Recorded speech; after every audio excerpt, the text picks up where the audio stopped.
All right. Grace and peace to the body that is the church. I want to thank everybody who listens to this live. We did start a little bit earlier, and so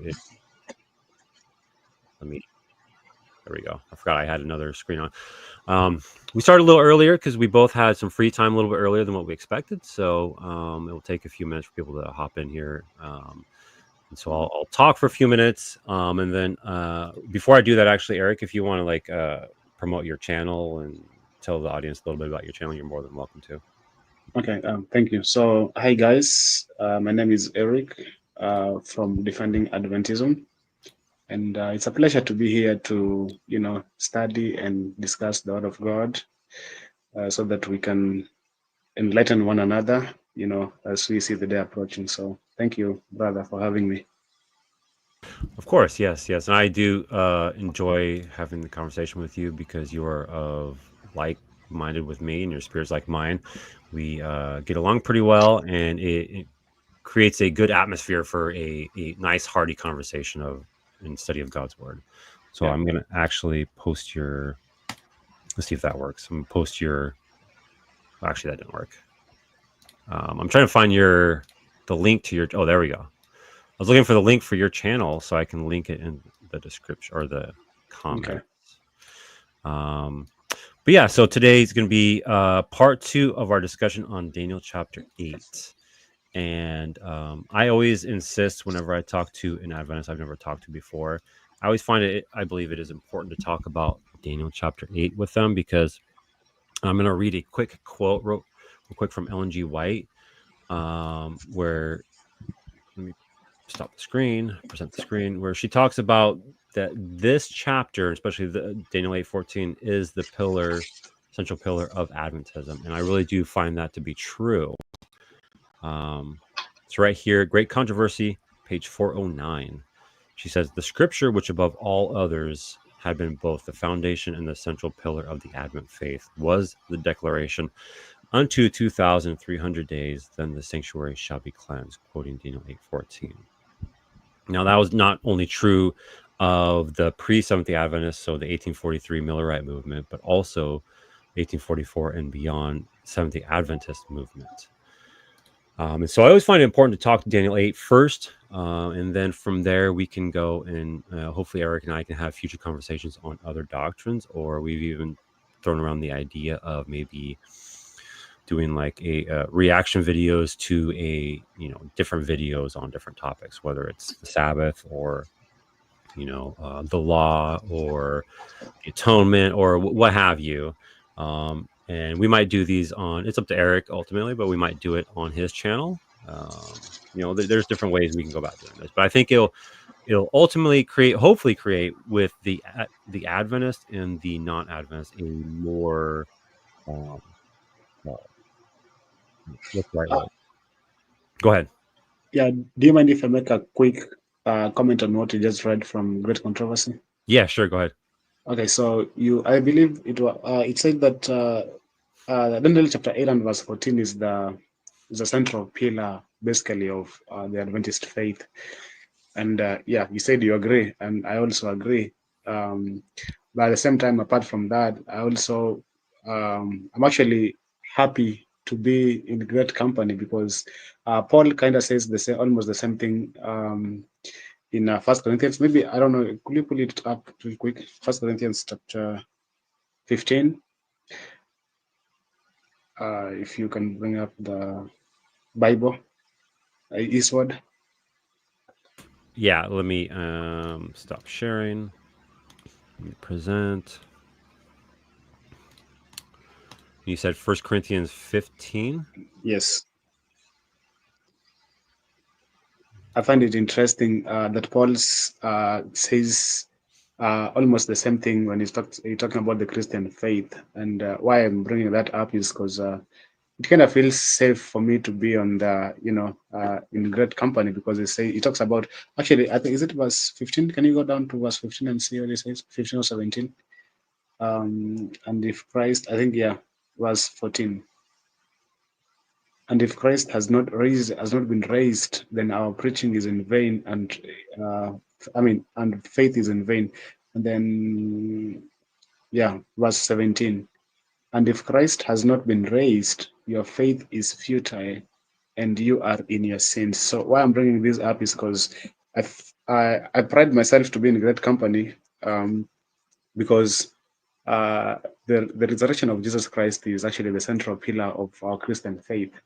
And so for Adventists also to have a central pillar of their faith, that's kind of, you know, it gives me great joy that there is something that, um, if you if we basically can prove that Jesus Christ did not resurrect, then we do not have we will not have Christianity. At the same time, if we can uh, this what's the word I'm looking for? If we can uh, the word I'm looking for is take off Daniel chapter 8 and verse 14 away from the Bible, then we do not have the Adventist faith. Yeah, so that's what I was going to say. Yeah, and so part of the reason why I like to first talk about Daniel 8 with an Adventist is one, I do believe is the central pillar, but also number two is there are not a lot of conversations between an SDA and a non SDA on this very chapter and this very topic with the Adventists. And I think for a lot of Adventists, and I know this personally, that they're not really they don't have a lot of interaction with an opposing view on Daniel chapter 8, so it kind of takes them by surprise. And so hopefully this conversation on these topics or on this chapter is a blessing to some. And I'm going to push back today on the SJ position. Kind of hard, but I do it in love, and I think if we all claim to hold the sola scriptura, that is that the scriptures are the sole infallible rule of faith for the church, which means that whatever doctrine we hold to, whether if it's an SDA doctrine or a Reformed doctrine or a Provisionist doctrine or a Roman Catholic doctrine, that the scriptures need to be the sole infallible rule when it comes to those doctrines. And so if we believe something that as an SDA is not found in the scriptures, we should then correct that. Or if we believe something that is from the Reformed faith that is not in the scriptures, we need to also correct that. And so today I'm going to point out some things that I do believe ultimately the SDAs need to at least look at a little more closely in Daniel chapter 8. And I do believe that what I'm going to present today is a refutation of the SDA position on Daniel 8. Now, you SDAs may not believe that, and that is okay, but I hope you guys at least hear what I have to say, take it to heart. I'm not being rude or mean or aggressive. I'm just giving you what I see as truth. And I'm sure Eric will push back on that and defend his position pretty well. And so, Yeah. but yeah. Uh, I don't know. Your mic is kind of muffled. I'm having trouble Oh, uh, um, hearing, so I don't know. Maybe there's something you can change on that. I'm gonna adjust the button a little bit. Let me know if it clears up. So I'm gonna Yeah, I keep think that. Yeah, talking. it's better now. That's good. Okay, awesome. Yeah. All right. So I unless if you want to go first, I will go ahead and I will present and I'll talk about Daniel 8 and my argument against the SDA position, and then you can respond to that. And if you want to push back on my position, you're more than welcome to. Okay. So maybe just before you start, you kind of mentioned that Adventists don't really have a lot of conversations with the people of the opposing view, and I will want to agree, but at the same time, the reason as to why I'm actually doing this is, for me, I think I mentioned this in part one, is that I'm very much convinced of the Adventist faith just by studying this prophecies of Daniel chapter 2, 7, 8, 9, and also 11, and also the book of Revelation. So why I'm doing this is because I don't, it's not because I have all the answers to all the pushbacks that you'll give, but I just want to know that is it possible that my position is flawed? Is it possible that I am wrong in my position? And so as you present your position, I'll also have some questions maybe uh, that I'm going to raise so that we can just see who is kind of on the right track when it comes to the interpretation of these prophecies. So yeah. Awesome. Yeah, yeah, I do appreciate that a lot.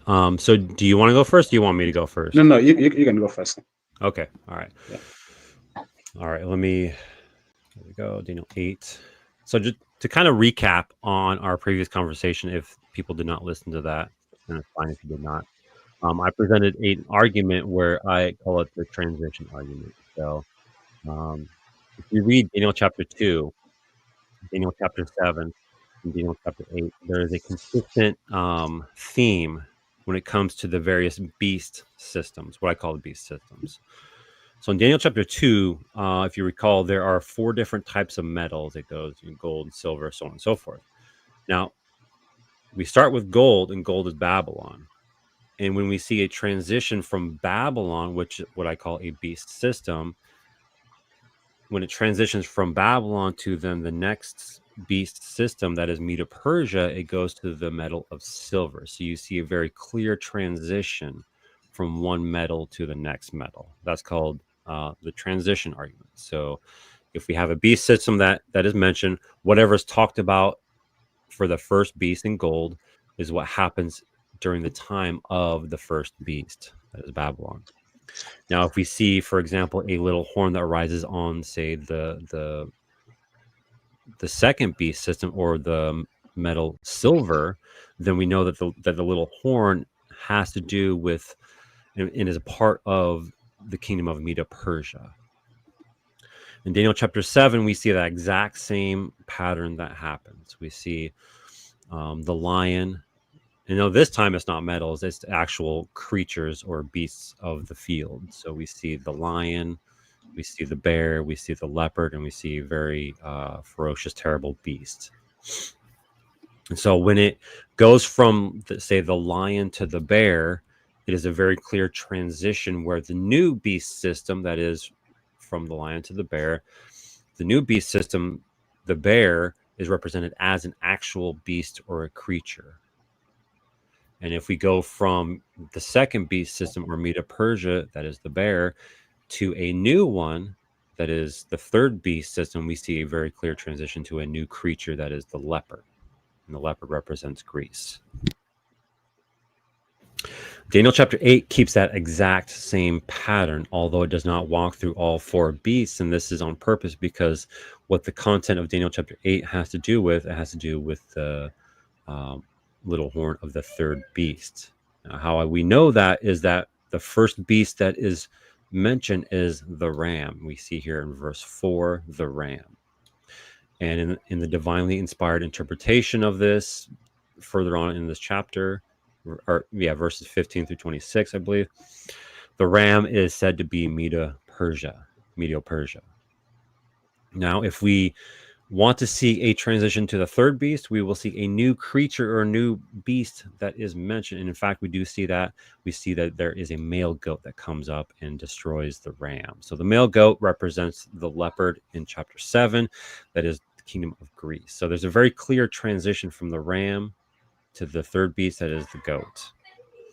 And so if we are to see a transition to the fourth beast, we will see, as the pattern shows from chapter 2 and chapter 7, we will see a new beast, a new creature that is mentioned. But in fact, we do not see that at all. It stops at the goat, that is the third beast, that is Greece. And so whatever is described past verse 5, whatever happens, if there's a little horn that rises, if there's persecution, if there's trampling, all of this happens during the time of the reign of the goat, that is the third beast of the kingdom. That is the argument I presented in the previous conversation we had. Now I'm going to build on that and present a new conversation, or a argument, excuse me, that is called what I call the transgressors argument. Now, what's very important to understand is this chapter is about, and this is the reason why Daniel is so perplexed and so sick and I'm sorry, hard. just one question. Yeah, go ahead. You already moved to the next. Do you want me to respond to that before you go to the next one, or how do you want to go Um, about that? yeah, go ahead. That's fine. Yeah, and then I'll present the next argument. That's fine. Yeah. Okay.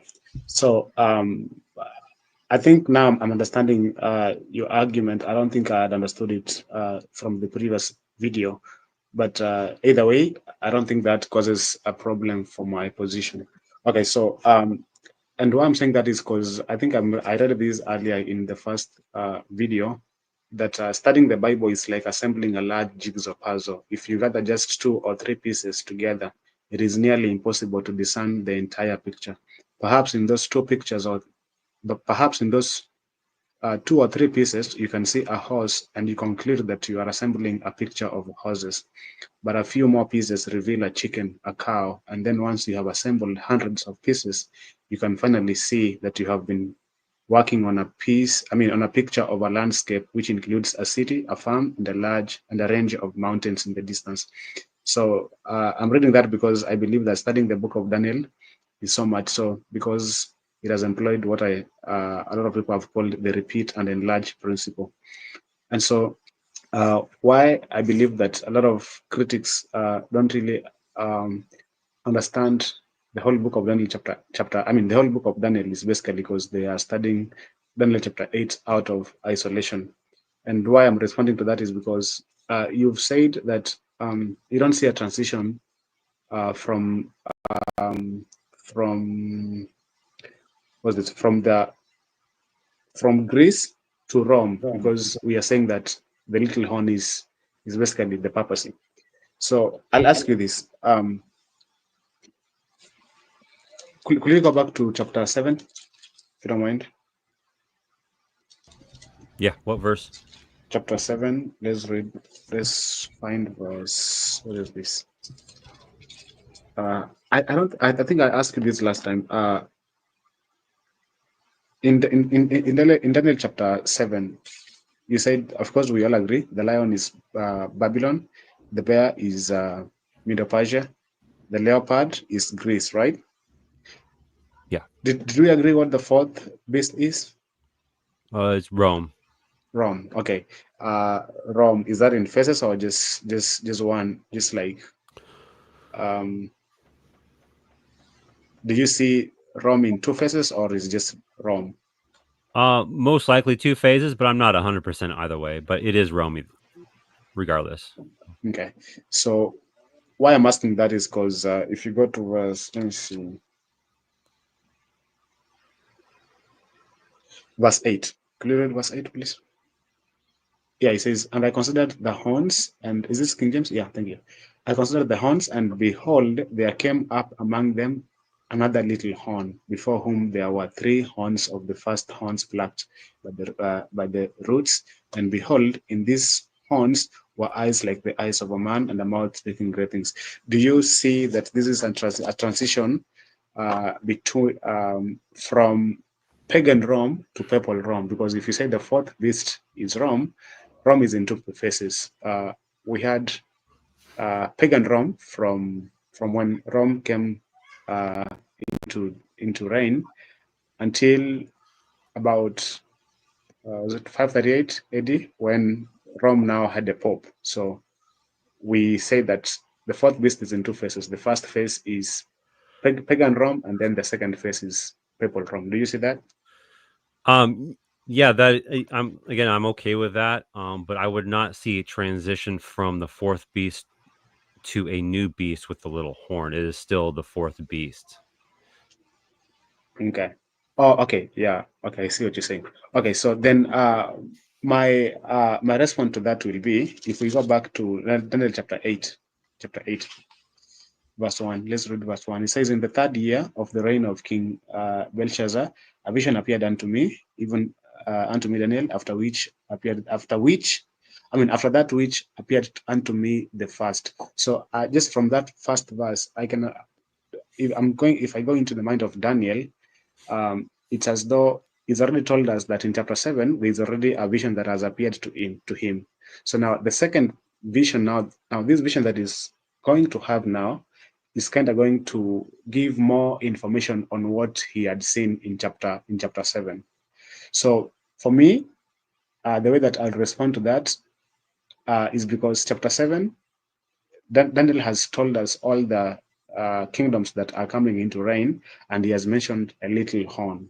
So when he's mentioning, when he's now going into another vision in chapter 8, and he sees all this, he sees the ram and the goat, and then a little horn. That to me should tell me that in his mind, he must be seeing that the same little horn that was in chapter 7 is the same little horn that is seen in chapter 8, but now it is giving more information on what had happened in chapter 7. So, what I started by saying is the way that we are supposed to understand the book of Daniel is that it is using a repeat and enlarge principle. Okay, yeah, I'll address a couple of points that I think are part assumption that is being put into the text. So, first one is you said the little horn here in chapter 8 is the papacy, correct? Yeah, I'm saying the little horn in chapter 8 is the same little horn in chapter 7. Okay, so you wouldn't see the little horn in chapter 8 as the pagan Rome. You'd see it as papal Rome. No, the little horn in chapter 8 is now I will say, okay, I will say this. The little horn in chapter 8 is because in chapter 7 already we see the fourth beast in two phases. You see what I'm saying? So the first phase is Right. pagan Rome. The second phase is papal Rome. So why chapter 8 is only using the little horn, the little horn for both phases, is if you look at what the little horn is doing in chapter 8, chapter 8, verse 8, 9, and 10, and 12, those same things, what the little horn is doing spiritually, pagan Rome did physically. An example I'll give you is this. Let's read verse 8. It grew, verse 10, chapter 8, verse 10. It grew great even to the host of heaven. Yeah, King James, okay, thank you. It waxed great even to the host of heaven, and it cast down some of the host and stars to the ground and stumbled upon them.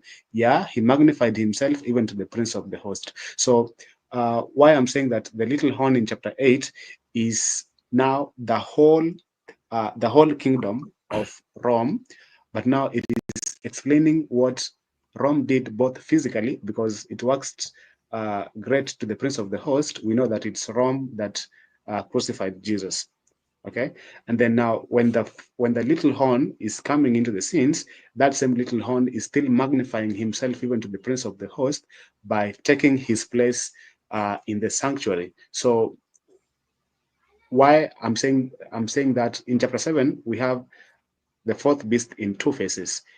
In chapter 8 also we see that same little horn in two phases, both physically and spiritually. Okay. So, um, I don't think that actually answers my or addresses my argument, but I would like to for you to because here in Daniel 8, I don't see how the little horn here can represent both the ferocious beast in chapter 7 and also the little horn that arises on the ferocious beast, right? Because we have to see a ferocious beast here being mentioned. Rather, we see um, the goat is mentioned, and this little horn arises on the goat. So what you're saying is this little goat has to be the ferocious beast of chapter 7, if your interpretation is the true one. No, what I'm saying is, if you go, verse 9, it says, and out of one of them came forth a little horn. And I remember when you asked me the last stream we had, from part 1, you were asking where the transition is. For me, verse 8, verse 9, I can see clearly the transition after Daniel has spoken about the goat, which waxed very great. He sees another, and out of one of them came forth a little horn, which waxed exceeding great. And the way that I will connect this little horn to the fourth beast in chapter 7 is that it is using those same words. It's actually the fourth beast says was dreadful and exceeding great. I think it uses almost the same word. So yeah, I don't. What was the question again? Am I answering your question? So, well, so maybe it's possible that what you're saying is that one of the four winds is the ferocious beast here in chapter 8, right? No, no. Verse 9. Out of one of them came Right. forth a little horn. So out of one of them, So the yes, them that refers to is the wind, right? yes, Okay. yes, yes, and that is the transition between the third beast and the fourth beast, or if you will, the third kingdom and the fourth kingdom, Right. So if that which in this case is Greece and then Rome.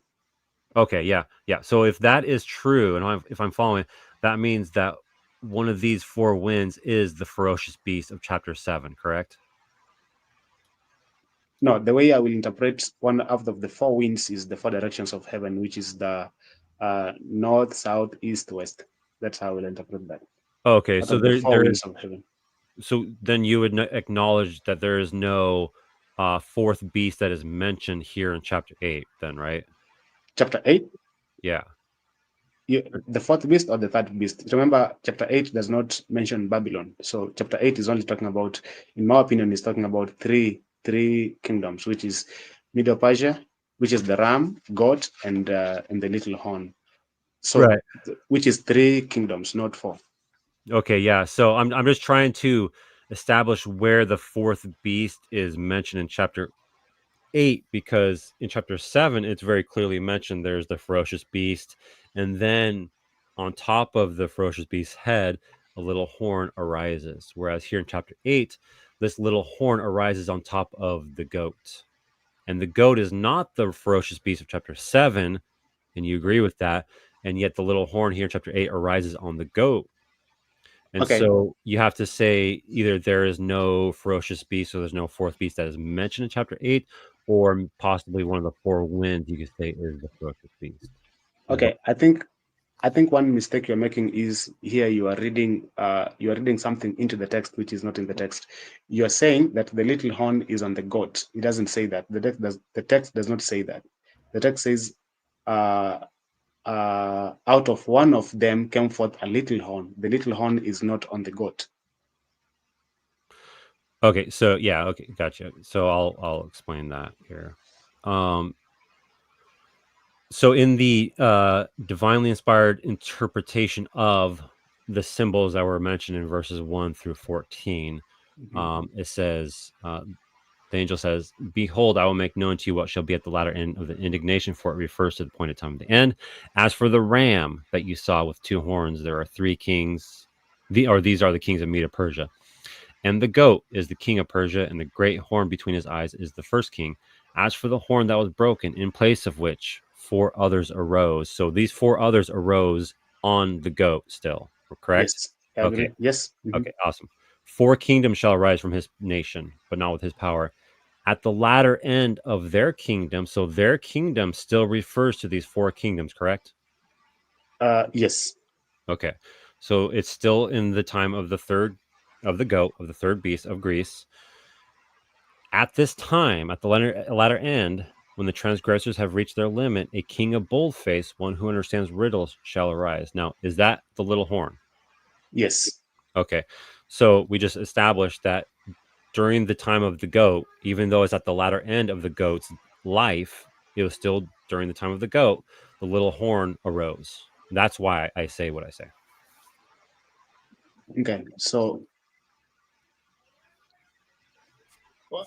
I don't see how that disproves my position because actually, and I think it says, and at the latter end of their kingdom, when the transgressors have reached their limit, a king. So it says at the, okay, so the way I'm understanding this verse 28, 23 is that this little horn or the king of bald face is rising after Greece, or after the goat. That's what I'm understanding. At the latter end of their kingdom. Okay, well, this might put you on the spot, and if you can't answer it, not a big deal. Okay. Maybe you can look into it and maybe make a post and tag me or something like that, or send me a text. Mm. I would need to see where latter end means after. So if you know of somewhere where Okay. that where the word's used, then you can bring it up. Let's say okay. What I meant to say is that at the latter end of their kingdom. So the way I'm understanding that is towards or at the end of the kingdom, at the end of the Greece kingdom. Oh, and by Right. the way, yeah. Just as I continue, it says here. Do you mind going? Okay, because I think somewhere in Deuteronomy it helps us understand who this king of boldface is. I've reached the end. A king of bold face, one who understands riddles. Could you go to King James? Let's see what King James Yeah. says. Yeah. Verse 23 says, and in the latter end of their kingdom, when the transgressors are come to the full, a king of fierce countenance and understanding dark sentences shall arise, shall stand up. So if you go to Deuteronomy, let's go to Deuteronomy and see what Deuteronomy says, because I think there's a place in Deuteronomy where it was prophesied that that king of fierce countenance is actually Rome.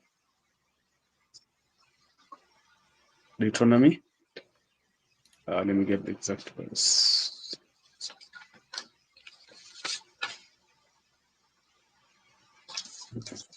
Sorry. 28. Is it 28? Yeah, let's go to Deuteronomy 28.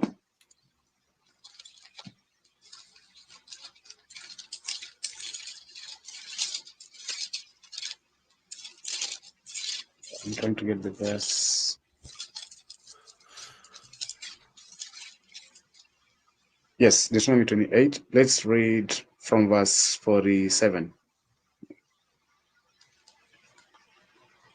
Okay, so it says, because thou sawest, is that the one? Yeah.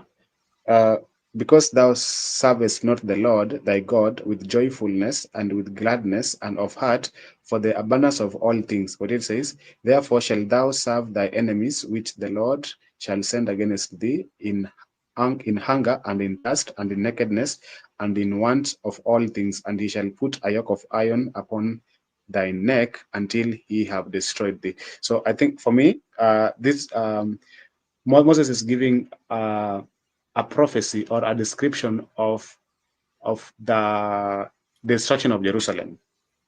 If you read chapter 28, the whole of Deuteronomy 28 is talking about the destruction of Jerusalem.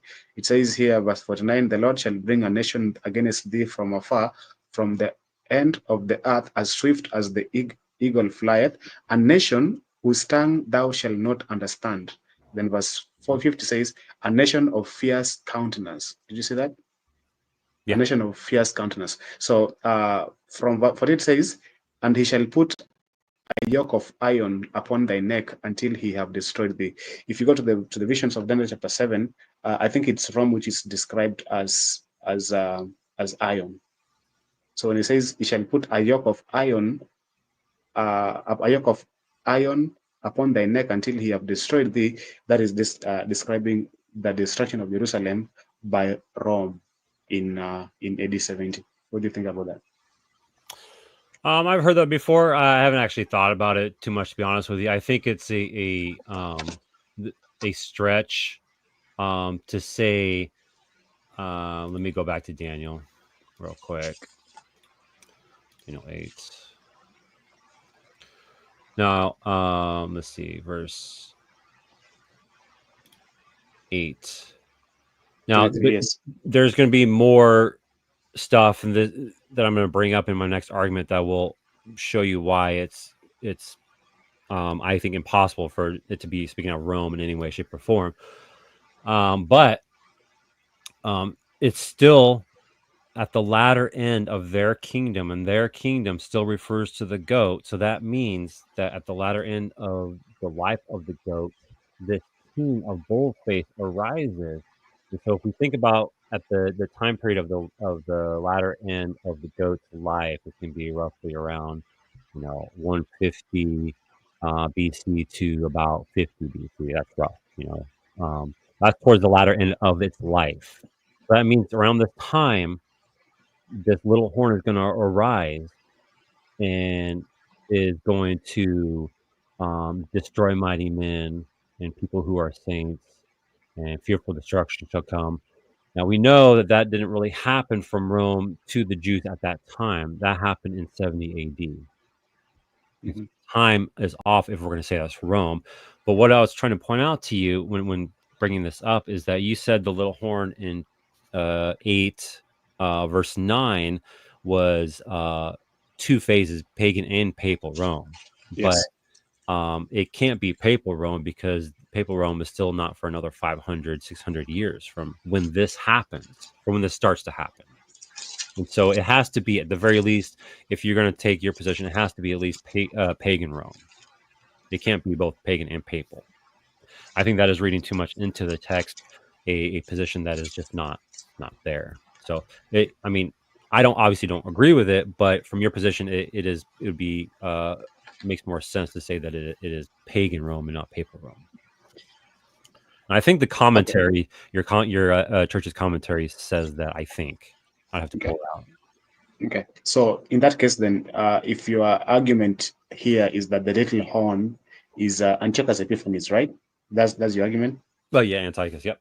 Okay, I just want you to walk me through and show me exactly how he fulfilled everything from verse. Let's go. Let's go to Daniel chapter 8 and verse 9. Will you walk me down and uh, show me exactly how he fulfilled?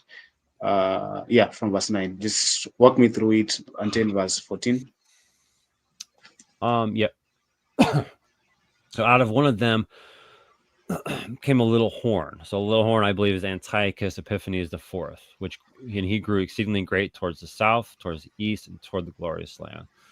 So when Antiochus first arose as the little horn, before he arose, he was a captive. He was a political captive in Rome.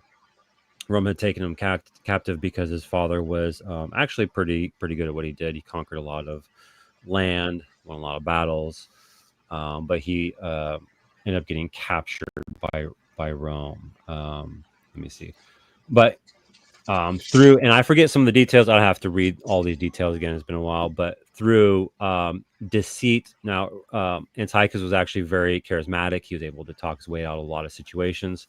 Uh, a lot of the Roman elites liked him, and so he was able to talk his way out of captivity. And for them to kill, I believe he had Rome kill his brother who took the throne from when Antiochus IV's father passed away, and then he was able to succeed his brother and became the ruler of the Seleucid Empire. So it's through that like deceitfulness and that cunning that he was able to accomplish that. And through his time as the ruler of the Seleucid Empire, he did not completely, but he did bring his kingdom out to the south, that is Egypt. And I do believe chapter 11 has a lot of details about his, not only his, but other previous kings' battles with the south, that is Egypt. And then also toward the east, he conquered land as well too. He grew his empire. His empire actually flourished during his time. He was able to make more mints, so his coins were being produced, and he was actually doing pretty well as a. And actually, the historians will say that he was the last great Seleucid ruler.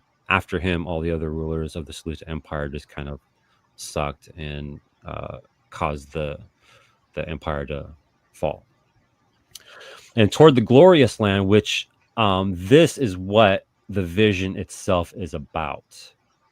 Where he grew exceedingly great towards the glorious land. That is what verses 10 through 12 is all about. And in the previous conversation we had, I mentioned this, but I'll mention it again, is that the historians do, they puzzle as to why Antiochus was so evil and wicked and harsh towards the Jews, and none of the other Seleucid rulers were. He was the only one to be so wicked and evil towards them, slaughtering them, taking away their religious beliefs, forcing them into pagan beliefs, and all this kind of nonsense that he did. And so he definitely did fulfill all of what 10 through 12, when it talks about he grew great even to the host of heaven. He took away the law, took away the Sabbaths, the feast days, and actually, ironically, he is actually a great antitype for the SDA end time Antichrist, because he takes away the Sabbath. He forces them to not observe Sabbath and to observe the pagan holy days. Okay. So And oh, I go was ahead. going to ask, well, yeah, verse 10. Verse 10 says, it grew great even to the host of heaven. What's the interpretation of the host of heaven? Um, I think what it's saying here is that, so in the book of Daniel, I'm sure you agree with me that there is the physical and there's the spiritual. So when it talks about him warring and trampling down the host of heaven or the stars, they're talking about God's people. but then there is also a spiritual battle that is happening behind that. Chapter 10 talks about this a little bit, where there are um, angelic hosts that represent the kingdoms. Um, so there's the kingdom of Medo Persia, kingdom of Greece, kingdom of Babylon, that are evil entities that fight against guys like, or angels like Michael the archangel and others.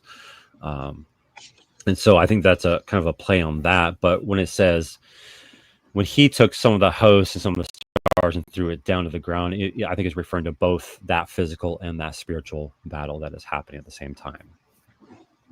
Okay, so you are willing to say that the little horn in chapter 8 is Antiochus Epiphany.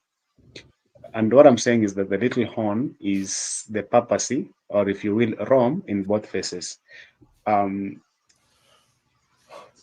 I don't know if, okay, let me ask this straight question right now. Yeah. Do you think that, okay, you know what the papacy has been doing, right? In Oh terms yeah. of claiming to have the power to forgive sin, in terms of even the title itself, the vicar of Christ, which means basically he's like Christ on earth, something like that, right?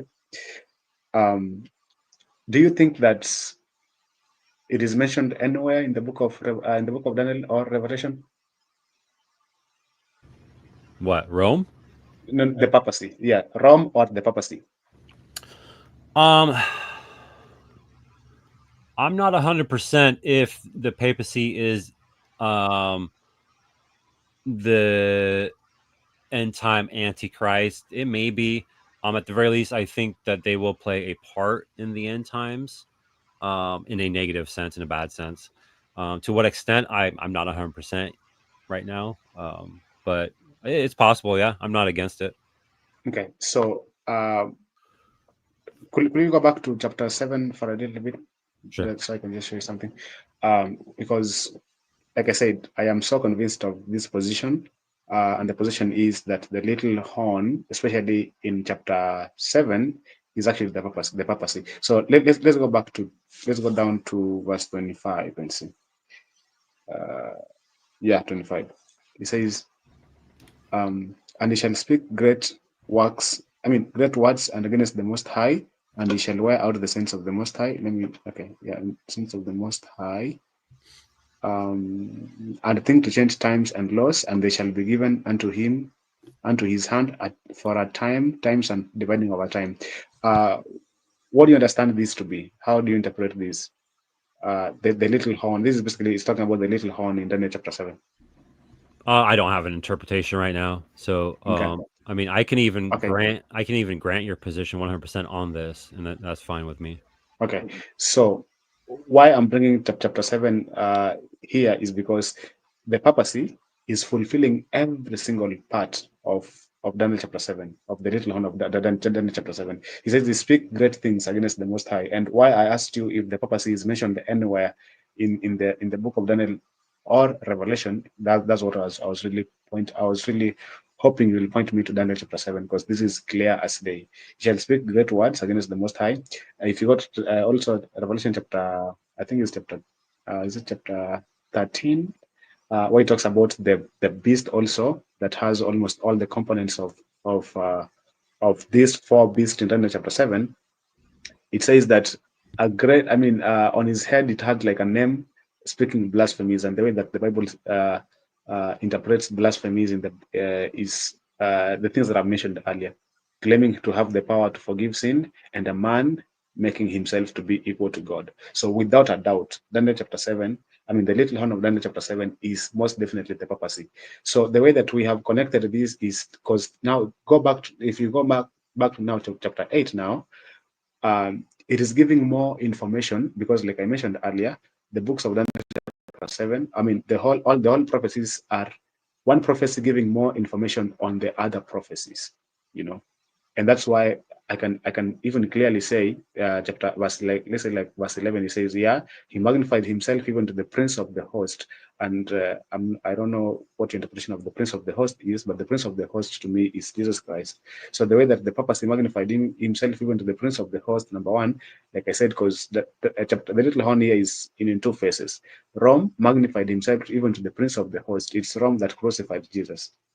And also, in the spiritual, so in a physical sense, or in a literal sense, Rome magnified himself even to the prince of the host, which is Jesus, by crucifying Jesus. In a spiritual sense, the papacy is now claiming to have the power to even forgive sin, or to be in the place of, or taking the place of Jesus.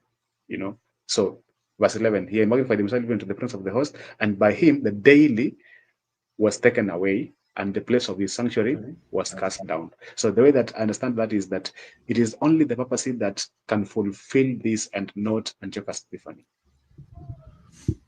Yeah, I see a number of issues with what you said, but something real quick I want to point out is if, in fact, verse 11 is the crucifixion of Christ, um, you're still in the pagan Roman time period.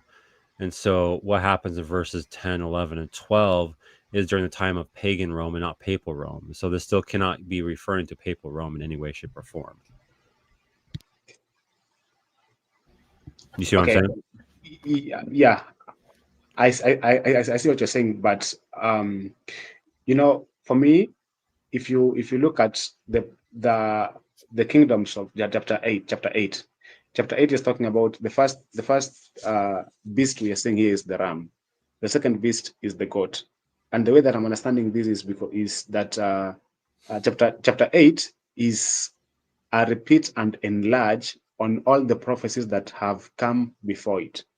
Okay, so if we are seeing a little horn in chapter 7, and then we see a little horn in chapter 8, my understanding is that we are supposed to interpret that as the same little horn, unless we are told that that little horn is different, because that Daniel chapter 7 is giving uh, uh, kingdoms which will rule the world from Babylon until the second coming.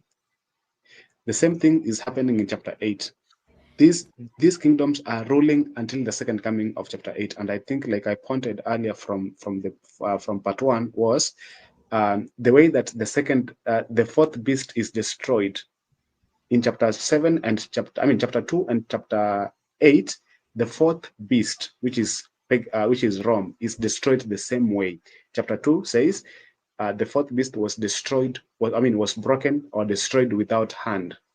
Chapter 8 also, the little horn, we are told, is also destroyed without hand. So the way that I will understand chapter 8 is that chapter 8 is also giving an overview from the ram, which is Medo-Persia, until the second coming of Jesus, because it says the little horn was destroyed without hand. So that's really how I will connect those prophecies, and not just study chapter 8 in isolation.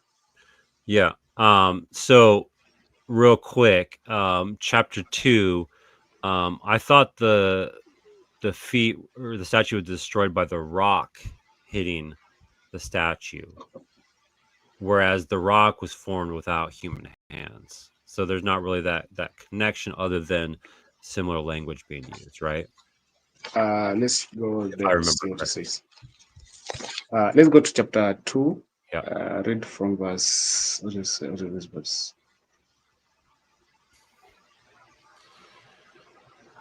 Yeah, verse.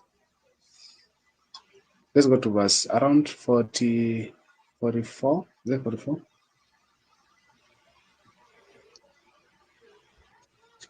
Okay.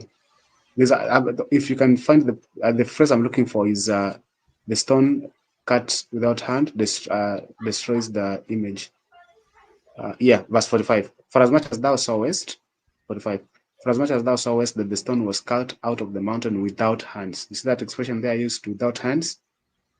And it break in pieces the iron, the brass, and the silver, and everything. So this, I think I asked you last time what this is pointing to. I don't know if you agreed that this is pointing to the second coming of Jesus Christ. Where?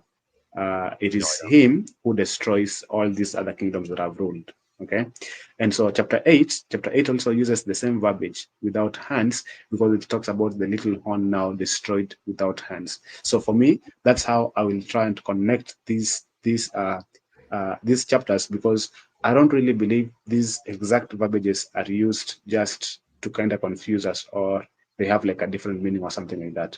So for me, that's how I will answer that.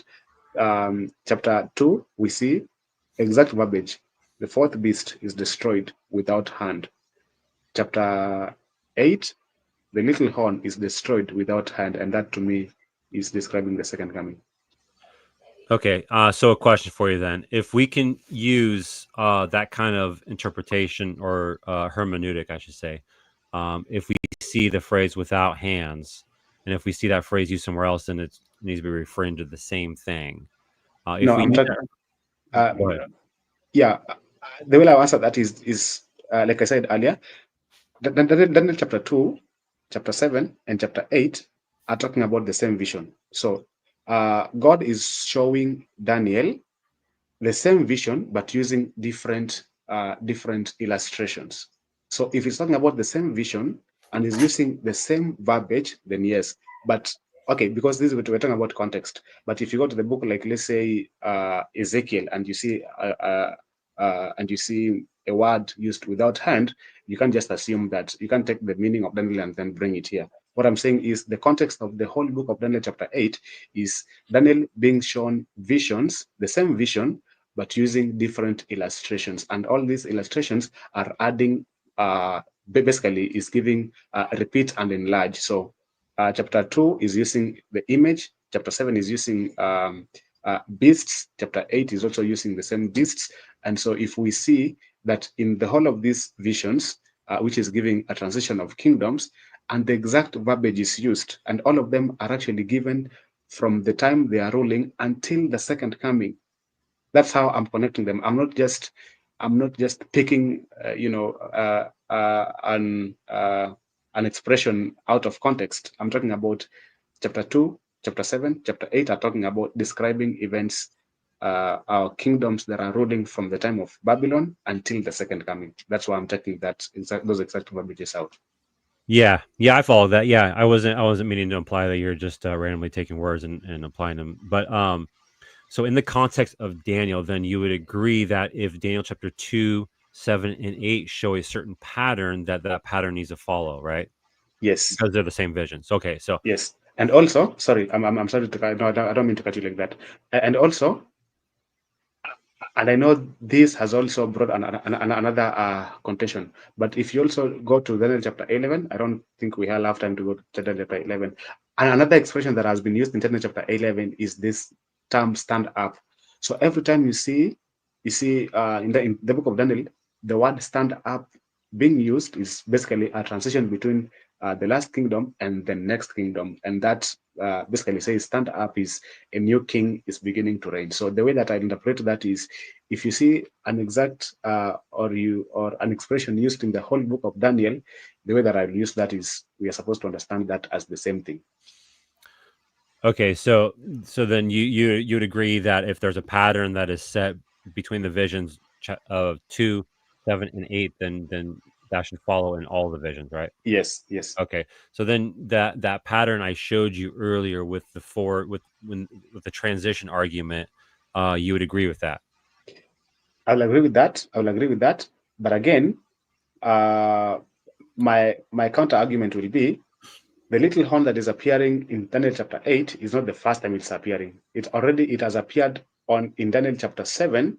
And so from chapter 8, from verse 1, we read, the Bible says, this vision appeared to Daniel after the first one that had already appeared. So in the mind of Daniel, even as this second vision is appearing, or the third vision, I don't know, already he has in mind that there is something that God has been trying to communicate to me all along using different images.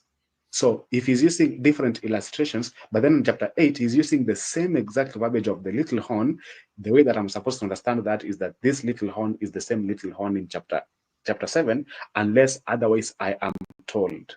I think for me that will be a very safe assumption to make. unless otherwise told, assume that this is talking about the same vision. Okay, I won't push the point any further. I just want to see if you'd agree. So I'm gonna go on to my next argument. I'm gonna present Yes. that for you. Um, and that is the transgressor's argument. So here in verse 9, right, the little horn arises. In Yes. verse 10, it grows great, even to the host of heaven, and some of the hosts and some of the stars it threw down on the ground and trampled on them. Now that's important because that's the activity that the little horn is doing towards the hosts and the stars, is trampling them to the ground, on the ground, or trampling on them, excuse me. And it became great, even as great as the prince of the host. And the regular burnt offering was taken away from him, and the place of his sanctuary was overthrown. So this is everything the little horn does. He tramples the host, he takes away the regular burnt offering, and he overthrows the sanctuary. Now, verse 12 says, and a host will be given over to it together with the regular burnt offering. Now, notice here, it's kind of repeating what it said in verse 10, 11, but notice here, it is given this and it does all this. It is because of transgression. So it does all of this evil stuff, all this bad activity, and it's because of transgression. So we have to figure out who these transgressors are that causes this little horn to arise and to trample the host and to overthrow the sanctuary and take away the regular burnt offering. It goes on to say it will throw truth to the ground and it will act and prosper. Then I heard a holy one speaking, and another holy one said to the one who spoke, for how long is the kazon? So this word is kazon, is vision, but the Greek or the Hebrew word is kazon. So for how long is the kazon concerning, or that concerns the regular burnt offering, the transgression that makes desolate, and the giving over of the sanctuary and the host be trampled underfoot. So the question is how long is this kazon or this vision that concerns all of this that is described in verses 10 through 12? So in the interpretation that is given by the angel in verse 15 onwards tells us, or not, it just tells us more details and describes these images and all these this activity of this little horn. And so what it has to say is, we'll start in verse 17. So he came near where I stood, and this angel came near where Daniel stood. And when he came, I was frightened and fell on my face. But he, that is the angel, said to me, that is Daniel, understand, O son of man, that the kazon, the same word used here in verse 13, this kazon that concerns the regular burnt offering, transgression, and the giving over the sanctuary and the host, the kazon is for the time of the end. So there's another hint here. This kazon, which specifically has to do about the transgressors and the rising of the little horn, is for the time of the end. Verse 18, when he had spoken to me, I fell into a deep sleep with my face to the ground. But he touched me and made me stand up. He said, behold, I will make known to you what shall be at the latter end of the indignation. I'm going to explain that here in a second. For it refers to, in other words, this indignation refers to the appointed time of the end. So this indignation here refers to what verse 17 says, the kazon. So indignation is God's wrath that is poured out on transgressors. That is why in verse 12 it says the little horn is active because of transgression. Okay. And so we're gonna get another hint here. And this is why it still has to be in the Greek kingdom, because the timing of all of this, it fits perfectly. And we already talked about the timing of these the, the goats, the first horn, the four horns that comes up. And at the latter end of their kingdom, and you agree with me on this latter end is still the Greek kingdom when the transgressors have reached their limit. So these transgressors are transgressing during the time of the third beast, that is Greece. They reach their limit. That means their transgressions have been filled up or been completed. God's indignation is poured out and it is expressed as the little horn arising. Because when the little horn arises, he does what? He does this. He shall cause fearful destruction. He shall succeed in what he does. He shall destroy mighty men and people who are saints. By his cunning he shall make deceit prosper under his hand, and in his own mind he shall become great. Without warning he shall destroy many, and he shall even rise up against the prince of princes, and he shall be broken, but by no human hand. So, what we see here is that whenever the little horn arises, and so your position is that it is pagan Rome, or possibly papal Rome, although that doesn't really seem to fit as much with the timing and the stuff that's described here. But uh, we'll give you the it is both pagan and papal Rome. That means during the pagan time, this indignation is being poured out on the transgressors. And what that means is that this kazon right here in verse 13, which the same word here in verse let's see where 17, excuse me. This kazon is for the time of the end, and this time of the end is the indignation on the transgressors. That means that the 2300 here is specifically about the indignation of God's wrath expressed through the little horn on the transgressors. So I hold that the transgressors are the Jews, and that the indignation of God's wrath was expressed through Antiochus Epiphanes IV onto the Jews, and this matches up with perfect with history, and also with the timing of it being on the third beast, that is the goat or Greece. Okay. So I don't know if I should ask this right now, but do you see a connection between Daniel chapter 8 and chapter 9?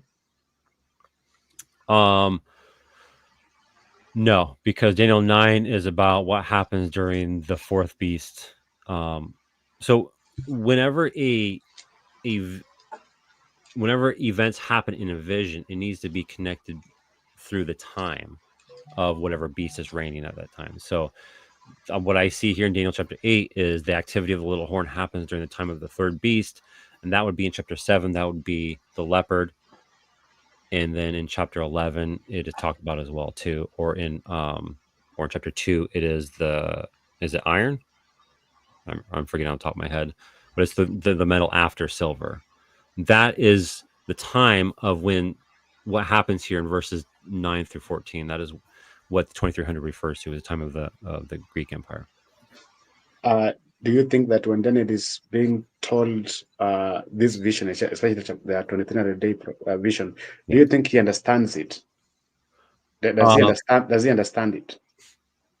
To a certain point, I think he knew who, because when the angel said the ram is Medo Persia, he definitely understood that, right? Yeah, most definitely. When he said the goat is Greece, he understood that. When Yes. it says the great horn is the first king, he may not know who the first king is, but he understands it's the first king. Mm-hmm. As for the four horns that were broken, in place of which arose four kingdoms shall arise from his nation. He understands that. That's pretty straightforward. So he understands most of the vision. I think what was happening with Daniel at the end is he's so distraught and perplexed. Why? Because when this vision is given, where are they? They're in captivity, In right? Babylon, yes. Yes, exactly. And he's getting another vision that's saying that the same thing's going to happen to his people again in the future. Okay, so let's read 27 together. Yeah. And I, Daniel, was overcame and lay. Let me get you your version real quick. There we go. Yeah. And I, Daniel, fainted and was sick certain days. And afterward, I arose up and did the king's business. And I was astonished at the vision, but none understood it. Already, you've pointed out clearly that in verse 23 and 24, uh, the angel is actually explaining the vision, has tried to explain the vision, and explaining the vision by, I mean, he has told him what the ram is and what the goat is and the four horns on the goat are, right? Why do you think that Daniel still says he does not understand the vision? Because he says here, and I was astonished at the vision, but none understood it. So my argument is Daniel does not understand the 2300-day vision, because already the angel has explained the other vision, which is the ram and the he goat. The only part that Daniel does not understand, because he says here clearly, but I was appalled by the vision and none understood it, is talking about the 2300-day prophecy. So now when we go into chapter 9, now that's when we have the angel coming to explain what the vision that he had not understood in chapter 8 was. That's why I asked you, do you see a connection between chapter 8 and chapter 9? Right. I don't believe that Daniel is saying that he didn't understand it himself because he was given the interpretation. He just when he told other people about it or talked to people about it, they could not understand it. Let me look something up real quick.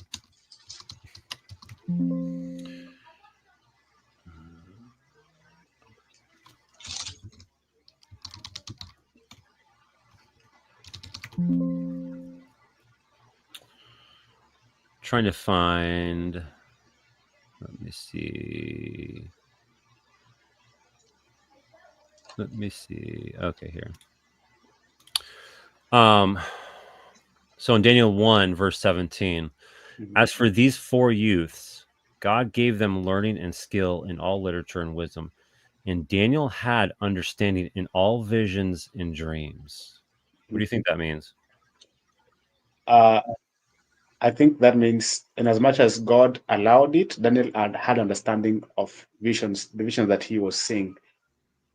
Yeah. But that, yes, but also, you know, that will contradict. If Daniel had understanding in all dreams, especially chapter 8, then he should have been the one to tell us this vision that God gave me, I understood. But the one in chapter 8, it clearly says I didn't understand, and none understood the one in chapter 8, verse 14. Well, could it also possibly be that he is saying that no one else besides him understood it? Right. With which vision? All visions or just the chapter 8 and verse 14? Well, this says all visions and dreams. God gave him understanding of all visions and dreams. So I would assume it Okay. refers to all the visions in Daniel, in the book of Daniel, in dreams.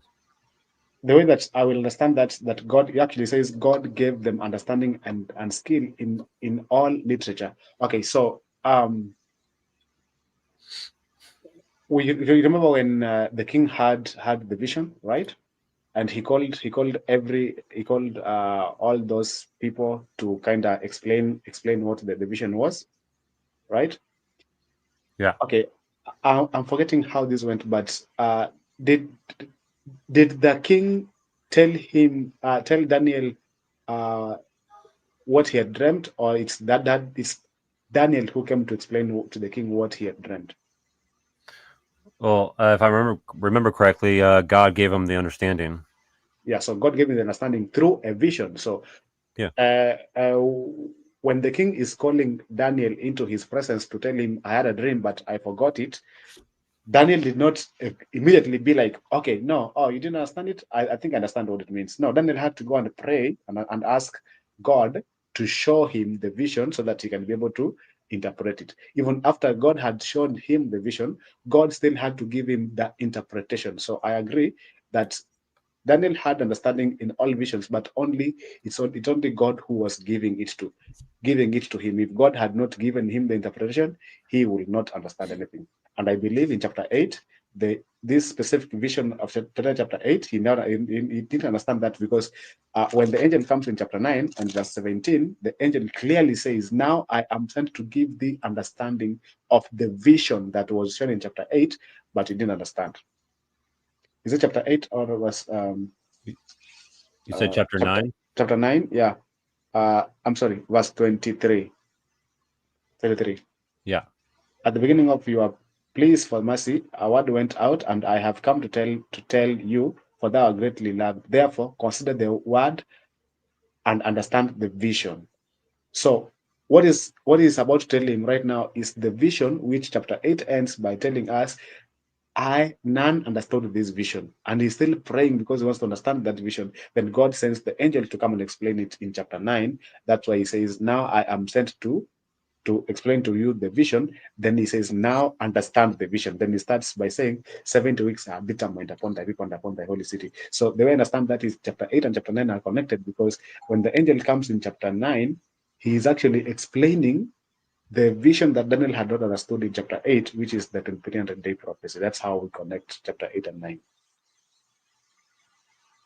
Okay, sorry, I had somebody at the door. So, um, here's a couple issues, and I'll make my points. But real quick, chapter 10. Notice this in verse 1. It backs up what verse 1 or chapter 1 verse 17 was saying, that Daniel had understanding in all visions and dreams.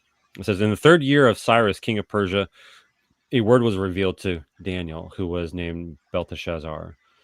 And the word was true, and it was a great conflict. And he understood the word and had understanding of the vision. So he's definitely having understanding of the vision. I think the issue is with other people who do not have that understanding because they weren't given it by God. Um, if we go in chapter 9, what is chapter 9 about? It's not about a little horn arising and trampling and destruction and all of that. Little horn or the horn. Chapter 9 is about, because that's already happened to them. Chapter 9 is about restoration.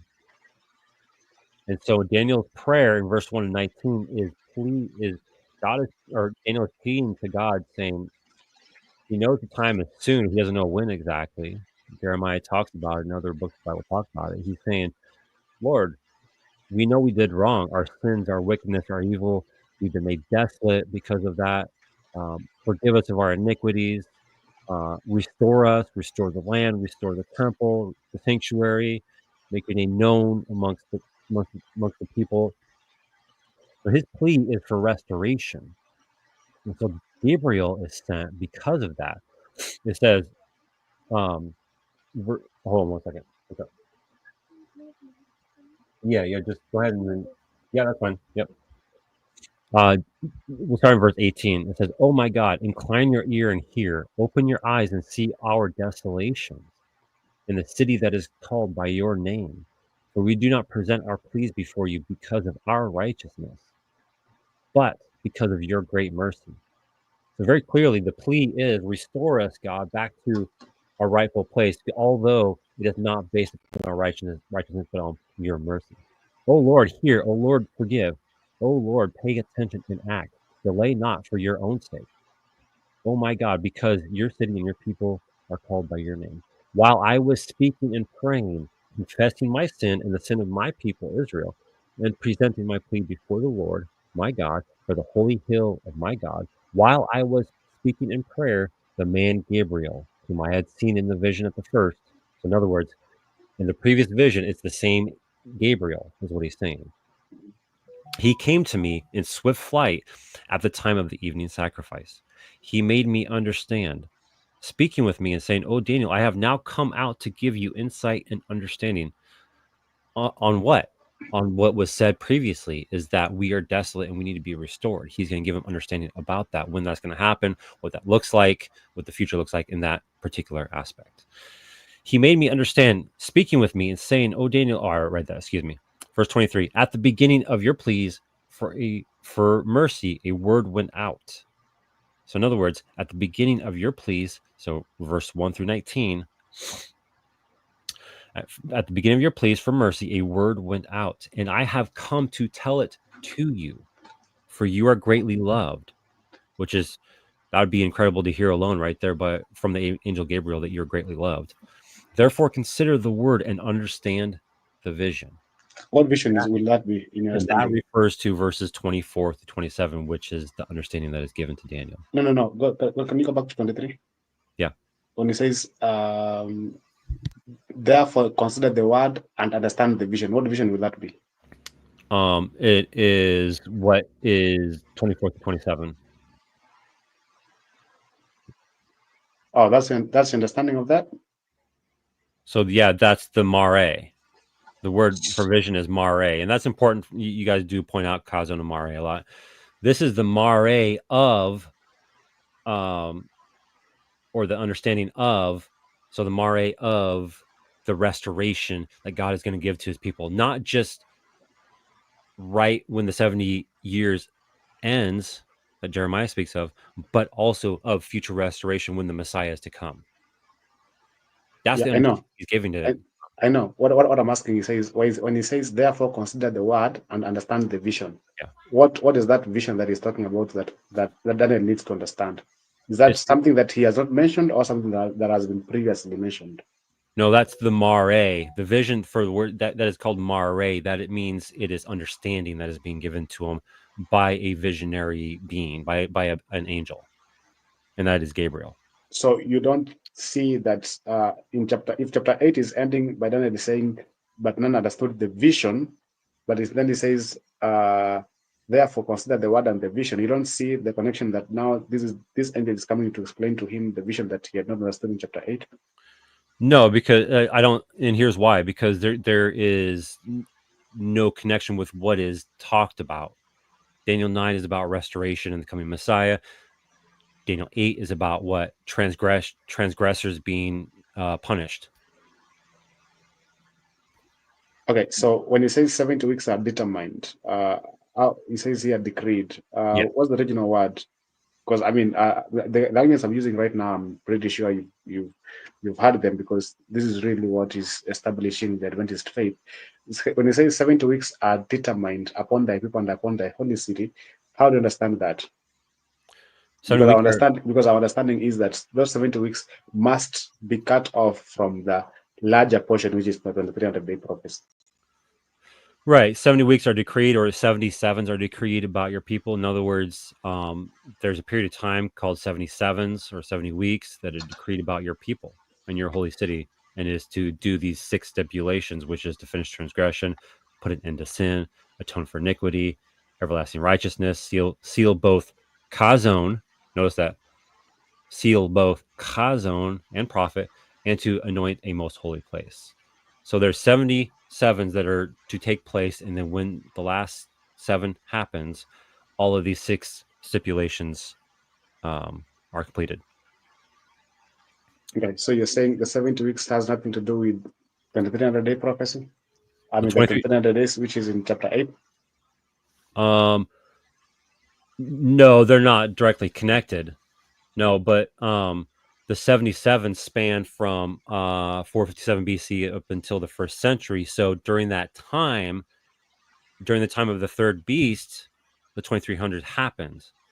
So in that sense, they're happening at the same time, but they're not directly connected as a starting point. So I guess the way that I'll ask this question to just kind of simplify it, because I mean, for me, I kind of see the evidence right here. I would ask it this way.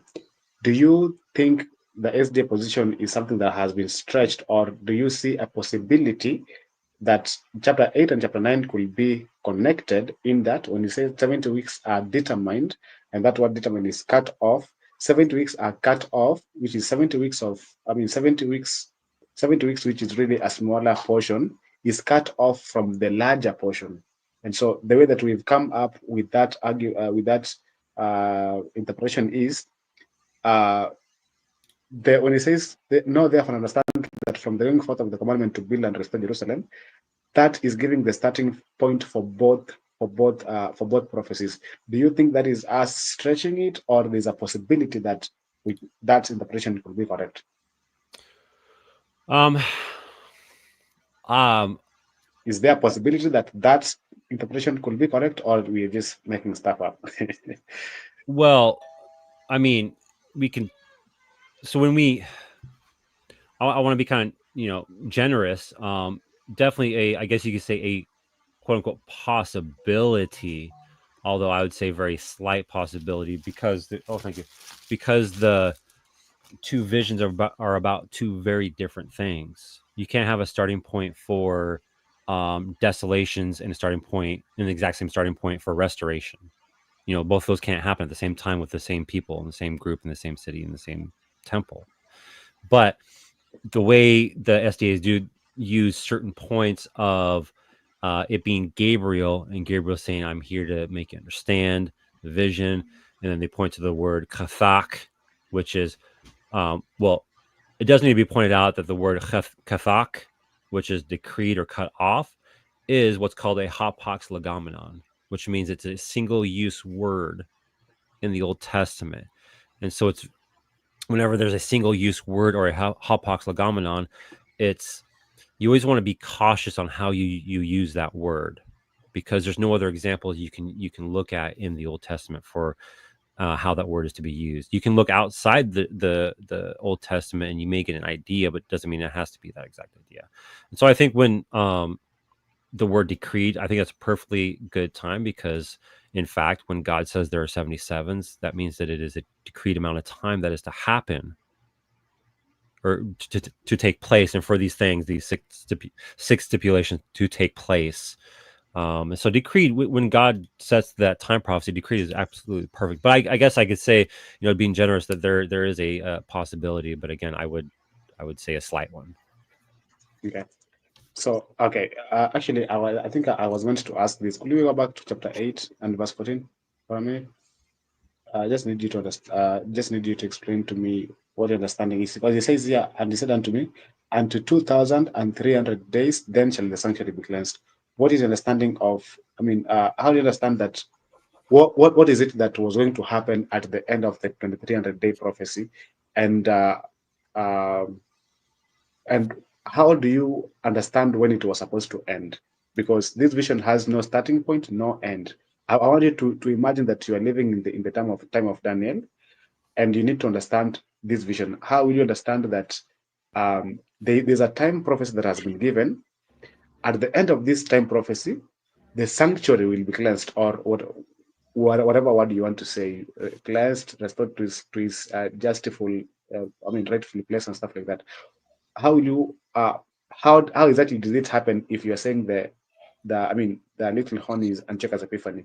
How exactly was the sanctuary cleansed or restored to its rightful place after the activities of Antiochus Epiphany? Yeah. So when you're actually living in an active prophecy, right? So the 2300, if my, let's say my position is absolutely correct, you agree with it. So if you're a Jew living in the 2nd century BC, living through that prophecy itself, you know, dealing with Antiochus Epiphanes the fourth, you're not going to be trying to figure out when the very last day of the 2300 happens. What you're actually going to be looking at is um, when the little horn, and they would understand it to be Antiochus Epiphanes the fourth, when the little horn is destroyed without human hands. That's the kind of stuff you look for, the actual events to take place and after the fact of the events. But I mean, at the time, if my position is true, then you're even less. You're more focused on the actual war and the battle that is happening, trying to free your people, and doing those very things is fulfilling the prophecy itself. So it's really more of they look at it. You look at it in retrospect, right? Kind of like a historicist type view. You look at it after the fact and you see that it was fulfilled in fact. Okay, so I have a question on that. So you remember the three wise men from the east, right? Say that again. The three wise men from the east during the birth of Jesus. Oh, yeah. Yeah. So do you understand? Do you agree that they had done studies on the coming of the Messiah? Because that time is clearly foretold in Daniel chapter 9. Actually, it says, from the going forth of the commandment to build and restore Jerusalem. So it is actually giving a clear starting point and a clear end point, so that the people who are studying it, even though it's a future event, you can actually be able to study that and tell that something is going to happen at this time. You don't have to wait for the prophecy to be fulfilled for you to understand the interpretation of the prophecy. You can actually tell that this prophecy is actually okay, because if I you're see, saying I that see a what you're saying. prophecy, if you're saying that a prophecy has to be fulfilled for you to understand it, then why is God giving us? Because he has to wait for all these prophecies to be fulfilled for us to understand them. So my argument is these prophecies had to be understood at the time when they are given. Okay, because the three wise men actually in that then chapter 7 gave chapter 7, 8, and 9 gave a clear timeline for the Messiah who was to come, to the point that if these readers of the Bible, even in the time of Daniel, were diligent students, they will have actually calculated the exact time that when the Messiah was going to show up. Because when he shows up, the first thing that Jesus says after he's been baptized, he says, the time has been fulfilled. What time is talking about? The time of Daniel chapter 8. So my argument is that it is very possible to understand a prophecy even before it has been fulfilled. Yes, no, I don't disagree with you. Now, I was talking specifically about the 2300, but what's and I agree with chapter 9, right? Chapter 9 is about the coming Messiah, and so people are going to study that, and that's about restoration. What Daniel 8 is about the transgressors and desolations. And so, at least in part, what I was saying is that the transgressors, even if they studied it, they would not fully understand because they're to be trampled upon. And if they understood the vision, they would flee from the area and not be trampled upon. That's right. But what's actually pretty awesome, in my opinion, is that there were those who were very studious with the prophecies of Daniel, and they actually did. And I do believe, this is my personal opinion, that they were the keepers of the oracles in the Old Testament time at around this time period, because what they did was they understood this prophecy, and they actually fled from the area, and they hid in the Qumran area from the coming persecution, and they actually survived, and they kept with them various documents, and we know them today as the Dead Sea Scrolls. And so they were able to survive and keep those documents because they understood the prophecies of Daniel 8 there in the coming persecutor Antiochus IV. So that's pretty. I 100% agree with you. I don't disagree with you. But this prophecy again in chapter 8 is about desolations being poured out upon transgressors, and I think you need to at least give us an explanation of, like I pointed out here. Remember my second argument that this time of the end in chapter 8 is specifically about, or this kazon here in chapter 8 is specifically about the time of the end, which is what? It's the indignation of God's wrath on the transgressors. So we have to find out who these transgressors are from your position, why God's wrath is being poured out upon them through the activity of the little horn, and when does that take place? Because that is what this kazon is about. Yeah. So yeah, I noticed. I realized you asked me a question, but I'm not sure you answered the one that I asked earlier, which was about Daniel chapter 8 and verse 14, because it says, "And to Oh yeah, 2,300 days, then shall the sanctuary be cleansed." So I was asking, yeah. uh, what is understanding of this? Because if you're saying that the activities of the little horn here is Antiochus Epiphanes, then that should mean that if interpret 23 days says to be 1150, I should expect that at the end of 1150 days, or whatever you want to interpret that to be, something is happening to fulfill that prophecy. So what is that is happening, or how was the sanctuary cleansed or restored to its rightful place after Antiochus Epiphanes? Yeah, so whether you take it to be 2300 days or 1150 days, it refers to when the little horn here, so Antiochus, um, excuse me, takes away the daily burnt offering, and he tramples or he overthrows the sanctuary. So he does that in a very physical, literal sense. The actual sanctuary that was there in Jerusalem, he overthrows it, and he does very wicked and abominations in the sanctuary and around the sanctuary and with God's people. This is why he is This is how he magnifies himself to the prince of the host, and this is what causes everything to become desolate: the people, the land, and the sanctuary.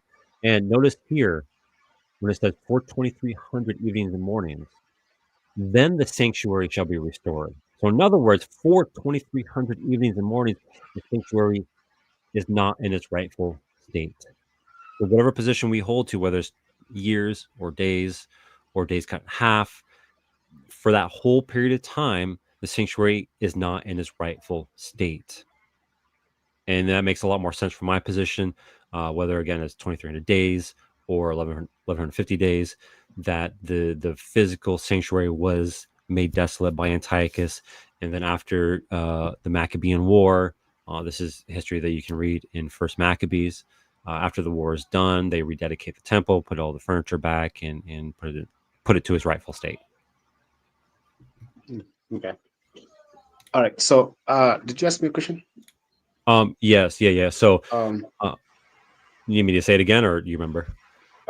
was it about the end of indignation? Right. Yes. Okay, so I think you asked me this last time again, and I said I was going to do some more studies on that. I don't think I have done that, but for me, Okay. the way he says here at the latter end of indignation, okay, I'm trying to understand how that supports your position. How do you think that supports your position? Oh yeah, sure. Yeah, I'll explain it to you. So in verse 17 here, now remember here, I did point out in verse 12, the little horn arises because of transgression. Okay, okay, That is why the I little understand horn that. arises. Yeah. All this happens because of transgression. That means there are transgressors that reach their limit. So, um, verse 13 said, ask the question, how long is the kazone? How long is the kazone that concerns the regular burnt offering, the transgression that makes desolate, and the giving over the sanctuary and the host to be trampled underfoot? Drop down to verse 17. He says, so he came near where I stood, and when he came, I was frightened and fell on my face. But he said to me, understand, O son of man, that the kazone, this kazone, which we just read, has to do with the activity of the little horn. This kazone is for the time of the end. So whatever the time of the end is the kazone, and the kazone is the activity of the little horn, specifically the Okay, 2,300. just a quick question. Just a quick Yeah. question. You're saying the Kazon is the activities of the little horn. Yes. You don't think that the Kazon is the entire vision which he had actually seen starting from Middle Persia until the little horn. You're just saying it's is it the entire vision or just the 2300 day prophecy? Both. So the word kazone is used for the vision itself when Daniel starts to have his visionary experience. Mhm. But then here specifically in verse 13, it uses the word to refer to the activity of the little horn. And that's what's important for us, because the kazone here concerns the regular burnt offering. And then here in the divine explanation, it says the kazone is for the time of the end. And And so what? go Yeah, ahead. I Okay. was only going to ask the time of the end. What is the Yeah. time of the end? Yeah. So the time of the end here is explained in verse 19. It says, behold, I will make known to you what shall be at the latter end of the indignation. For this indignation right here refers to what? The time of the end. Uh, So God's do you indignation, think that's the same time of the end spoken of in chapter 12? which one? Or chapter What? 12? Yeah, when he says shut up the No, words until the time of the end, is that the same time of the end? no, no. This one is the same one in 11 verse 30, I think. 11 verse 30. Okay.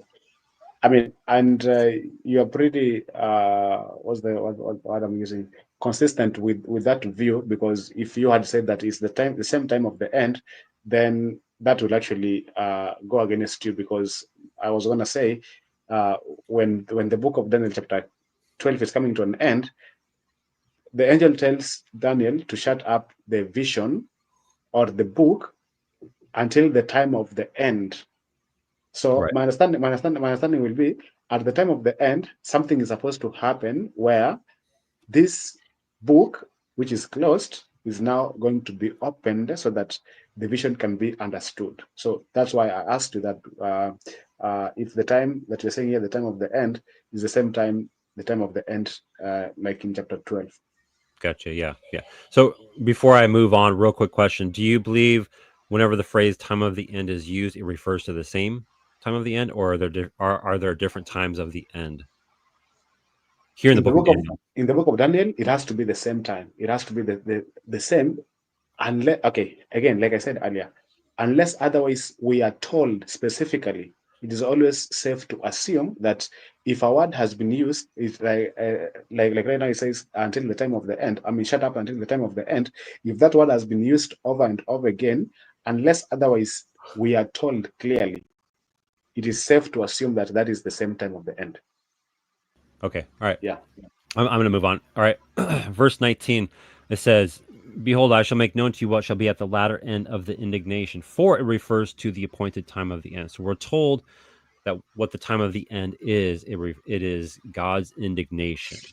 Now, is it God's indignation on just random things, or is it on transgressors? I would posit that is on transgressors. Why? Because if you remember, we read in verse 11, 12, and 13, there are transgressors and there are desolations that happen because of transgression. So if we drop down to verse 23, during the time of the little horn, which is during the time of the third beast, it says, At the latter end of their kingdom, when the transgressors have reached their limit. In other words, they have completed the level of transgression that is needed for God's indignation to be poured out upon them. A king of bold face arises, who is the little horn. The little horn arises, and just like during the first beast, where Nebuchadnezzar is said to be God's servant, he also acts as a little horn and brings desolations upon God's people. In the same way here, because they're transgressors and they consistently transgress God's law for a period of time and did not repent. In the same way here, this also happens here during the time of Antichrist, where the transgressors have reached their limit and indignation is poured out upon them through the activity of the little horn. This is the Kazon that lasts for 2300, mentioned in verse 13 and 14. Okay. And I think the way that the way I understand that is when we went to Deuteronomy chapter 28, that talks about, or that is actually foreshadowing the destruction of Jerusalem. My understanding is that God always protects his people, and actually it's kind of like conditional. He says, if you do this, I will do this to you. If you don't do this, I will also do this to you. Okay, so he gives like a promise, and that promise is conditional. He says, if you obey me, I will take care of you. If you disobey me, this is what will happen. So my understanding is that especially in the destruction of Jerusalem, God, it's really it's what it's the people or Israel basically uh, reaping what they had sown. Okay, and Daniel actually clearly tells us that it's actually uh, they were in Babylon or in exile because of their sins. Because of their sins. So the way that I understand that is that uh, God always God promises to take care of us all the time. But if we disobey, he can actually step back and even let pagan countries or nations take over and punish the people on his behalf. So my understanding here is that, especially in the case of Israel, right now the likes of Daniel and the other three Hebrew boys are actually in exile because they had sinned against God, because they had not followed this, especially uh, the rules and regulations which he had given about the land needing to rest and stuff like that. So when they were taken to Babylon to exile, actually the Bible tells us that the land was having its rest and stuff like that. So the way that I understand that is that um, God protects us if we keep his commandments. But if we don't keep his commandments, sometimes he can even raise up a nation to kind of punish his people, in the case of like in the example of Israel and Babylon coming to destroy Jerusalem and stuff like that. Yeah. So all that's fine. No issues. But the issue that is still for your position and the SDA position, and unless if you want to Oh, well, I'll just continue with this. So the issue is that very clearly the Ka zone. So the little horn, the activity of the little horn, is the Ka zone that lasts for 2300. That's the issue, the central issue that is against the STA position, in my personal opinion. I think I showed that with this argument I just presented, that for 2300s, the sanctuary is overthrown, and at the end of it, it is restored to its rightful state, and all that happens because of transgressors. And so, if we do say that the 2300 is years and starts in 457 BC, that means that when restoration was starting to happen for God's people, when they were released from captivity with Babylon, that at the same time there is also desolations that are happening because of their transgressions. I mean, after the 23rd day or after, at what time? No, so if we say that these are the 2300 are years and they start in 457 BC, which is the Mhm. SDA position, if we say that, and if we go back to what I just explained about the Ka zone being for the time of the end, which is God's indignation on transgressors, which is all this lays out, it's all clear here in verse 17 onward. Um, that means that the 2300, when it starts, whenever it starts, desolations start for God's people. Mhm. The sanctuary is overthrown when it starts. The host is trampled. The daily is taken away when it starts. And so if we say it starts in 457 BC, that means that you have restoration and desolation happening to the same group of people at the exact same time. You see the issue? Yeah. Uh, I think I responded. I kind of responded that in part one when you asked me what chapter 13 is. I mean, what was 13 is talking about, and the way that I answered that was my understanding of what this holy one is asking here. He says, and I had another holy one speaking and said to the holy one that speaks, for how long is the vision? When he's asking for how long is the vision, my understanding is he's asking the entire vision from the ram, the he goat, and then the little horn. That's really what he's asking. So that when the answer comes 2300 evenings and mornings, that is now to accommodate the entire vision, not just the activities of the little horn. That is just to accommodate the entire vision because of the word that is used there. How long is the vision? Or how long is the vision? So that vision, uh, the original word that I think you keep saying, is it kazon or yeah, Kazone, yeah. kazon, Yeah. yeah. So that word, when it says how long is the vision, my understanding is talking about the entire vision that Daniel has seen from verse 1, which is the ram, the he goat, and the little horn. Yeah. Okay. So the issue that I see with that is, again, um, it asks the question, how long is the Kazone concerning the regular burnt offering, the transgression that makes desolate, the giving over the sanctuary and the host to be trampled underfoot? None of this is happening during the ram. And to bolster that position, I went down here to the divinely inspired interpretation of verses 1 through 14.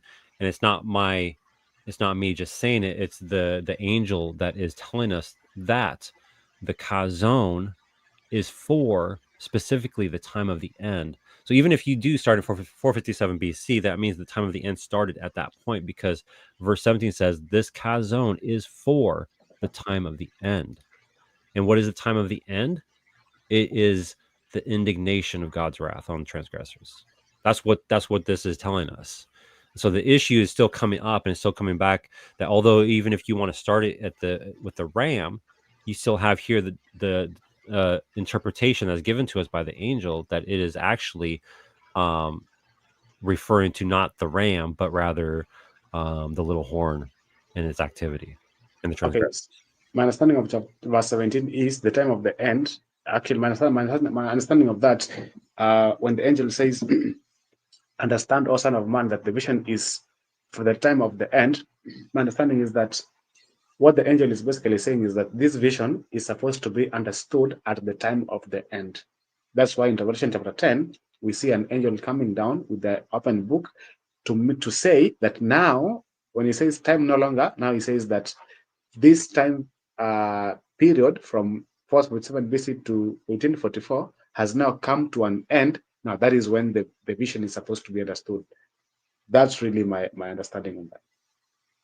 So he's not saying like it's for the time of the end. What he's saying is that this vision is supposed to be understood at the time of the end. That's why even when Daniel still, when Daniel says the vision, the end of the verse 27 says, none understood it until John now comes to tell us he saw an angel come down, and so that he's now giving the interpretation to John and not Daniel, because Daniel was living in a very time which is far back to the point where he could not understand the activities which were going to happen at the time of the end. Yeah. Okay. I mean, I've pushed my points pretty good. Do you want to push back on my position at all? Okay, so I think what I want to do, because I see time is also, we've been here for like an hour and 45 minutes. Yeah. I think what I want to do is kind of make like a summary of my case, Sure. and then you can make a summary of yours. Okay. So really, the condition that we're having right now is basically the whole book of Daniel chapter 8. Uh, what I want to make a summary is this. The way I want to make a summary is this. The way we are supposed to understand the book, the whole book of Daniel, basically, is understand it as a whole. Because I believe that what you have done and what most of our critics have done is they are trying to understand Daniel chapter 8 in isolation. Really? Okay, if I promise you, if Daniel chapter 8 and verse 14, I mean, if Daniel chapter 8 is all we had, I will actually say that there's a possibility that that little horn could be Antiochus Epiphany, because we're just told the 300-day prophecy, no starting point, no end point. You don't even know when it's beginning. It's as though it's just somewhere in space. You know, the 23rd day is like somewhere in space. But if we have other chapters that are trying to explain to us that, oh, from the going forth of the commandment to build and restore Jerusalem, that's now when you kind of try to have now an understanding of the whole prophecy when you take other chapters into consideration. So the way that I will summarize is this: then chapter 7 has given us uh, kingdoms which are reigning from Babylon until the second coming of Jesus. Chapter 8 is also giving us the same thing, but chapter 8 has not mentioned Babylon.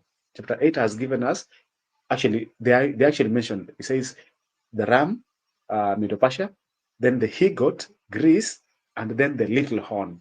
The way that I understand that chapter 8 is talking about the same vision is the little horn says is destroyed without hand, or is broken without hand. That to me is trying to explain the second coming of Jesus Christ. So, like I said, having read chapter 2, chapter 7, and now chapter 8, that already, with that overview from the starting point, I mean, from all the prophecies that have been given from the kingdoms of Babylon until the second coming, if now someone is giving me another vision of chapter 8, the way that I'm supposed to understand that is take that into consideration, and also take chapters that have come before it, or that are going to come even after it, to kind of explain that. Because I'm saying after, because the whole book of Daniel chapter 8 is not sealed. The only portion of the prophecy that Daniel did not understand was the 23rd day prophecy.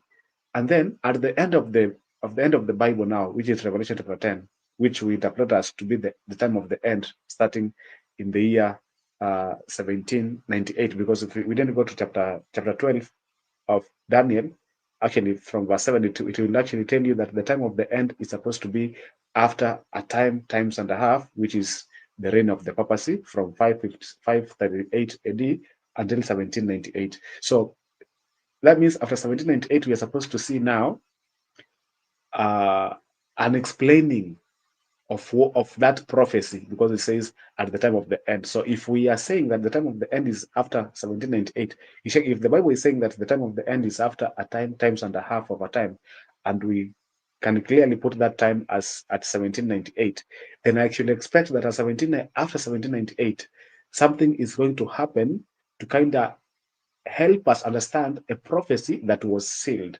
And do we see anything like that in the Bible? Yes. Revelation chapter 10, now we see an angel coming down with a little book open in his hand. And the way that the readers of the book of Daniel chapter, I mean the book of Daniel are supposed to understand that is that at the end of the book of Daniel, this book was a portion of that book was sealed. So for any Bible reader, the moment you come to Daniel 10, Revelation chapter 10 and you see an angel come down and a book open in his hand, that actually should point you to the 300-day prophecy, which is the only prophecy that had not been explained.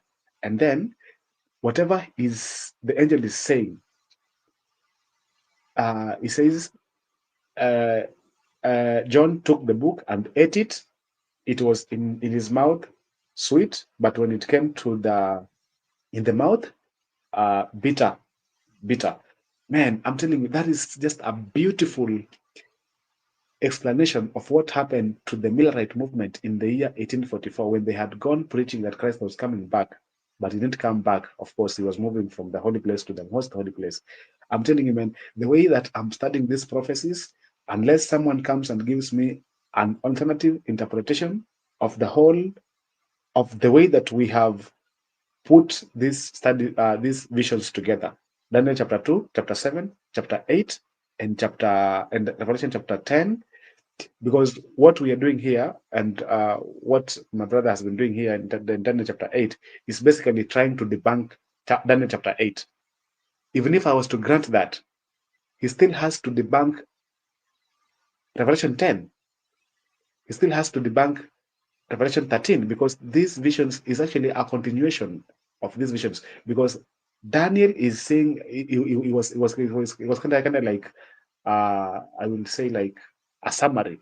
But now we come to Daniel, Revelation chapter 13, we see the same power, the same beast power, still in power.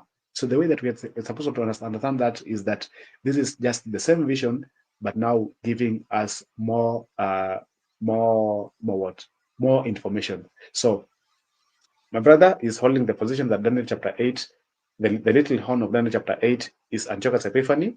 My position is that the little horn in Daniel chapter 8 is the same little horn of Daniel chapter 7. And actually, that is the only interpretation that lines well with the other portions of the Bible. I think that's a kind of long summary, but my position will be, if you're going to debunk Daniel chapter 8, you also have to debunk Revelation 13, Revelation 10, that talks about the little book that is open. That is open in the hand of the angel. Yeah, thank you for that, Eric. And I want to thank everybody who tuned in to this live stream, this conversation that Eric and I had. I do appreciate that. So I think what I have shown here is that when it comes to Daniel chapter 8, the SDA position is a position that eisegetes the chapter of Daniel chapter 8. And the main reason why they have to go to Daniel chapter 8 and handle it the way they do is the 2300. And the 2300, if you apply it as years and you start it in a certain date, it'll end in 1844. And that is ultimately why at the beginning of this video, I quoted Ellen G. White that said that this Daniel 8:14 is the central pillar of Adventism. That is because it is the only prophecy that you can stretch to 1844. And if it does not stretch to 1844, then that means that 1844 is not a significant prophetic day, but just another day and year in history. Now, there were connections by my friend Eric that were made that I think was forced onto the text that is not there, because if we read the vision of chapter 8 in its context, it very clearly shows that there is not a transition. And to make a note, I did lay out a pattern that is shown in chapter 2 and chapter 7, and Eric did agree with me that that pattern is there. And so we don't see in chapter 8 a transition from the third beast into the fourth beast. So that means that whatever happens with the little horn is happening during the time of the third beast. That means that it's happening during the time of the Greek Empire. And so it fits very perfectly with the time of Antiochus, who actually indeed did take away the daily burnt offering trampled the hosts under his feet, and overthrew the sanctuary. This was during the time when the Maccabees rose up and revolted against Antiochus. And ironically enough, Antiochus is a perfect antitype or a type of the end time antichrist for the SDA system, because in fact Antiochus forbids the Jews from keeping any of their Sabbaths, whether the yearly Sabbath or the weekly Sabbath. But the issue is that they have to have it extending until 1844, and so they can't apply it in that way. Now, what I did show as well too is that this vision, and what SDA's a lot of SDA interpreters do, is they point to the two words for vision, that is mar'e and kazon. And they like to make this distinction because they would say that the kazon starts with the ram, and that is in 457 BC, and the mar'e is the 490 years, I believe. Now, what I showed is that the kazon, actually, in the context of chapter 8, under the interpretation of the angel, the kazon is specifically the activity of the little horn. And I showed that from verses 17, verses 19, and verse 23, and also verses 11 through 13. So that means that the 2300, however long you want to apply it, the little horn is active during that time period of 2300. And so if we extend it for years, that means for 2300 years that the little horn is active and making desolate the God's people and his sanctuary, and taking away the daily for 2300 years. No one in history ever did that. And so I think, prophetically speaking, that it fits better with Antiochus than with the starting period of chapter 9.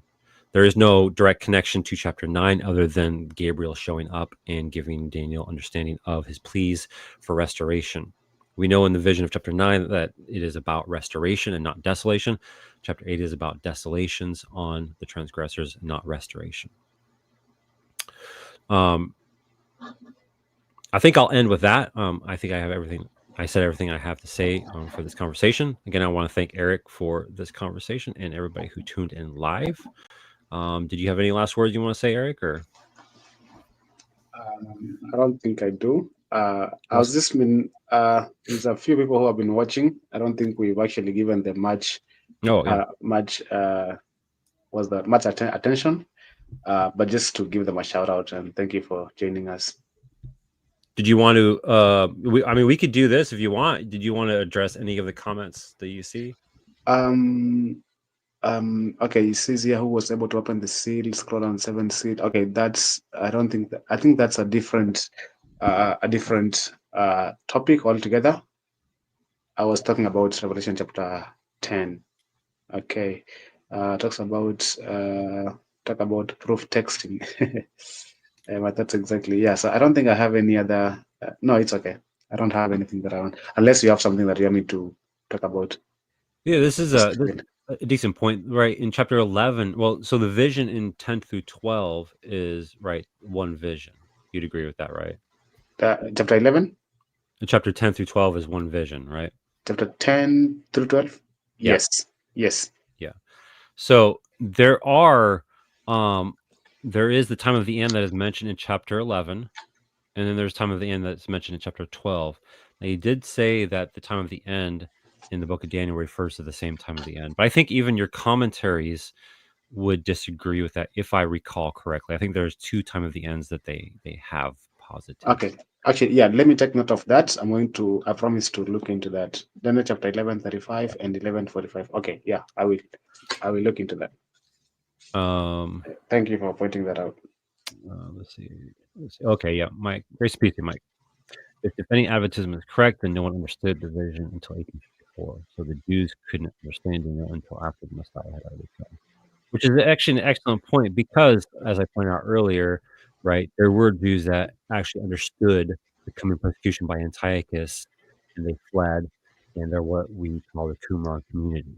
And they actually understood that they were able to flee that persecution because they understood the vision of Daniel.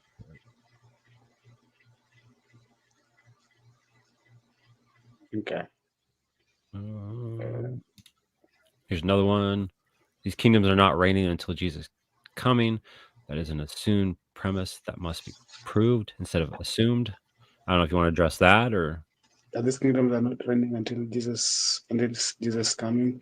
That's an assumed premise. Okay, he has to tell me exactly what chapter, because chapter 2 is very clear that the stone that is cut without hands actually hits the image on the feet, and a feet of iron and clay, and that image. I mean that stone becomes a big mountain. So if that's not the second coming, then you have to tell me what it is.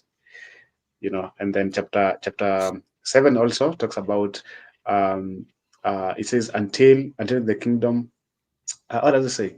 Chapter 22, I think it says, until the saints possessed the kingdom. So that is basically talking about the second coming. So he has to tell me exactly what chapters he's talking about. If it's chapter 8 is clearly saying the little horn is also cut without human hands. So my understanding will be that that is the second coming. okay.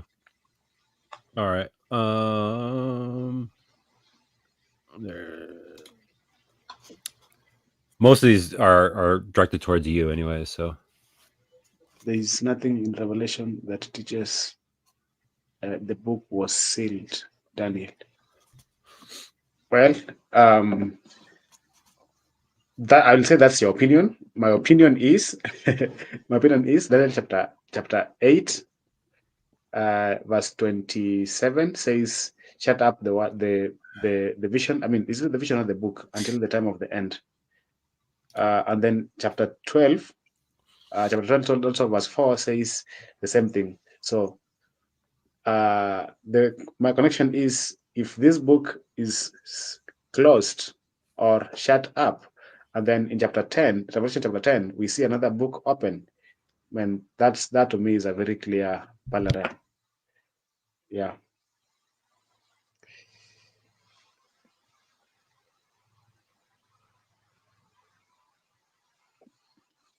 If only he will allow himself to understand the Antiochus Epiphanes as the fulfillment of the prophecy. Man, I am telling you, I will say that back to you. If only you understood how the papacy has fulfilled all of these specifications that have been given in both chapter 7 and chapter 8. I'm telling you, the papacy is the only one that fits the whole of those descriptions, magnifying himself to the prince of the host, casting down truth to the ground, doing all those things that the Bible says he will do. It's only the papacy that fulfills all of that. well, No. okay, so here let me say this. Let's say I agree with you 100% on your interpretation of chapter 7. Mhm. You still don't need chapter 8 to refer to that. So why does chapter 8 have to refer to that same thing that you just mentioned? The little horn being the papacy and all that. Let's I say think go okay, ahead. is really giving more information.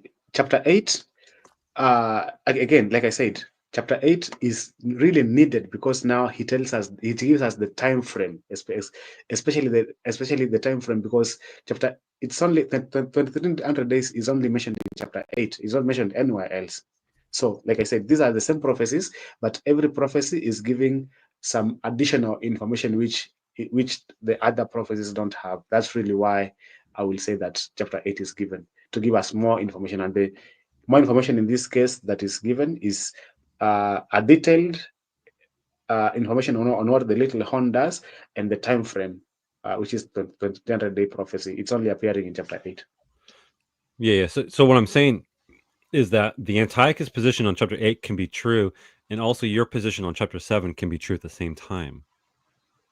And so what I'm agreeing with Mike and saying, just come over to the Antiochus position on chapter 8, and you can still hold to the papacy position on chapter 7, and you'll be fine. um, Peer pressure, well, do it, do no, it. no, no, no, no, I'm no. playing. I'm saying I'll not be fine because I'm saying I'll not be fine because uh, I think you heard me say earlier that that will be correct if we take chapter 8 out of isolation. Chapter 8 is not out of isolation, because chapter 8 is giving us the 300-day prophecy. Which other chapters of the Bible or which other books of the Bible are helping us understand? Again, like you said, if you can prove that Daniel chapter 8 and verse 14 has nothing to do with 1844, we don't have Adventism. We don't have Agreed. Adventism. Agreed. Yeah, Yeah. Yep. yeah. So chapter 8 and verse 14 has to be correct. And like I said earlier, if you are debunking chapter 8 and verse 14 of Daniel, you also have to debunk chapter 10 of Revelation, chapter 13 of Revelation. And so far, I don't think I have had anyone actually debunk that. And maybe one last question, maybe we can talk about this in the next studies or the next, uh, discussions that we have in the future. I would really love to understand what I would really love to know what your understanding of the mark of the beast is, because this is really, again, like I said, this is all these things are connected. You cannot take one topic out of isolation. They are all connected because the mark of the beast in Revelation chapter 13 is the very same, is actually mentioned. Okay, it's not mentioned, but it is that same beast of the fourth beast of Daniel chapter 7.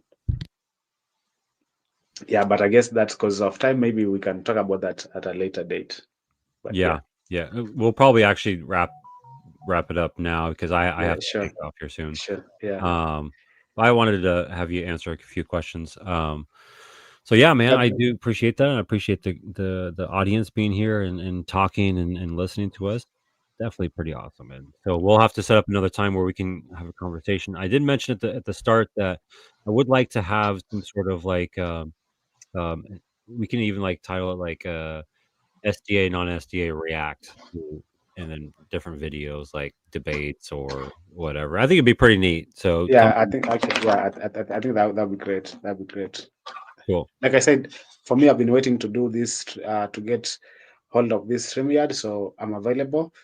Yeah, so we can always talk and plan and whenever I'm available. Yeah, I don't have a problem, man.